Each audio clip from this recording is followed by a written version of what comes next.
ঘটনাটি যেটা ঘটলো ট্রিপল মার্ডার, আমরা সকালে এখানে পরিদর্শন করেছিলাম। পরিদর্শন করে আমরা তিনজন মানুষ মৃত পাই এবং এরপর আমরা একটা স্পেশাল টিম এখানে গঠন করে দিয়েছি। তারা অদ্যাবধি কাজ করেছে এবং আলহামদুলিল্লাহ আমরা এটার রহস্য উদ্ঘাটন করতে সমর্থ হয়েছে 4 ঘন্টার মধ্যে। এখানে বাবুল মিয়া নামে হলো যে একজন সে রং মিস্ত্রির কাজ করে এবং হলো যে মাঝে মাঝে কষের কাজও সে করে।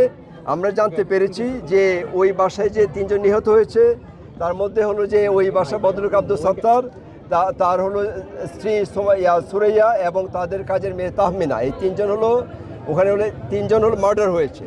এর মধ্যে যে কাজের মহিলা ছিল, আমরা ওই যে যাকে বাবুল মিয়া যাকে আমরা ধরেছি তার কাছ থেকে আমরা জানতে পেরেছি যে সে তার সাথে তার 15 থেকে 20 দিনের একটি রিলেশন ছিল।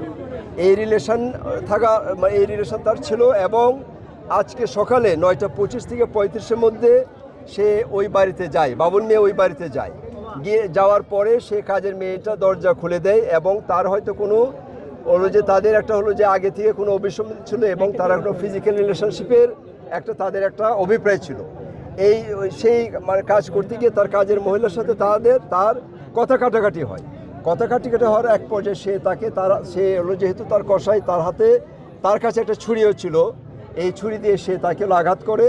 এর মধ্যে তার কাজের ওই মহিলা যে ভদ্রমহিলা সুরাইয়া ছিলেন তিনি দৌড়ে আসেন এবং সে তাকেও আঘাত করে, তাকেও হলো যে হত্যা করে।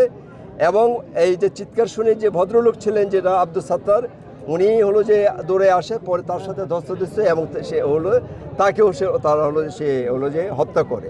এই হলো আমাদের ইনফরমেশন হলো যে আমরা বাবুল আমাদের হলো যে আটক আছে। পরবর্তীতে আমাদের অফিসার এবং হলো যে তাদের হলো যে কর্মপন্থা এবং প্রযুক্তি এইটার সহায়তা নিয়ে আমরা বাবুলকে রায়নগর এলাকা থেকে আমরা তাকে ধরে আনতে সমর্থ হই।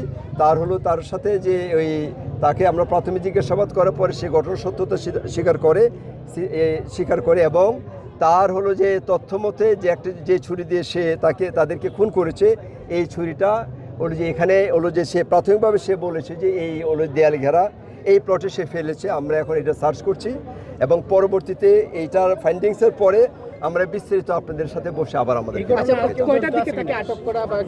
আটক করা হলো যে এই এক্সাক্ট টাইমটা 3টার কিছু আগে তাকে পিক করে আনা হয়েছে। সে তো দরজা দিয়ে ঢুকছিল, মানে সে দরজা দিয়ে যখন সে নক করেছিল আগের থেকে, যেহেতু কাজের মেয়ের সাথে তার রিলেশন ছিল, ওই কাজের মেয়ে সে দরজা খুলে দেয় এবং সে ঘরে ঢোকার পরে কাজের মেয়ে আবার সিট কিনে বন্ধ করে দেয়। সে বের হয়েছিল কোনো দিকে? সে বের হয়েছিল আমরা যেটা ধারণা করছি, যেহেতু সিটকানি বন্ধ ছিল, সে বারান্দা দিয়ে হলো যে এই 3টি ফোন করে সে বারান্দা দিয়ে সে ওই দিক দিয়ে বেরিয়ে পালিয়ে যায়।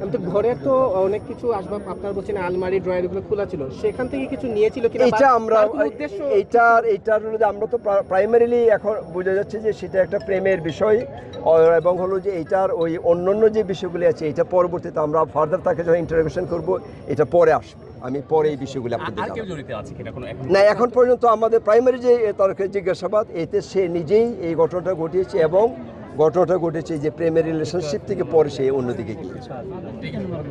আপাতত এইভাবে আপনাদের সহযোগিতা থাকবে। আপনাদের সবাইকে ধন্যবাদ আমাদের সাথে থাকার জন্য। আমাদের